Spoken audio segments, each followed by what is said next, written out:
Interlude. Alice pushed the wooden panelled door, holding her breath, hoping it wouldn't creak as it opened.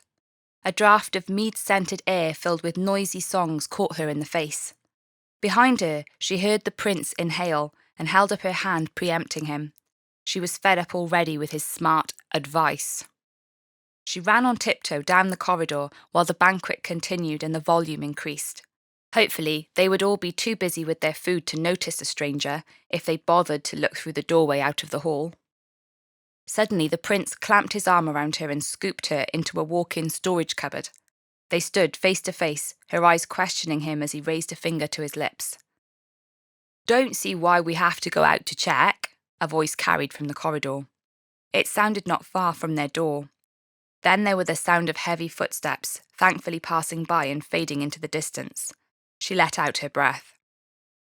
"Just as well I saw them," the prince whispered smugly.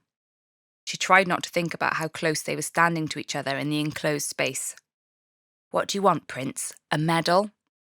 "My name is Edward," he said, holding her gaze, a challenge. She wanted to look away, but she couldn't. Her mouth felt dry. "Looks like I just saved your neck," he murmured, and she shivered as though he had placed his finger on her throat. "When I found you outside the castle," Alice said, her voice barely louder than a whisper, "were you waiting for me?" "Alice," he said tenderly, "I've been waiting for you my whole life." Document comments. Michael Chase. I feel like I should copyright the things I say to you. Jen Baker.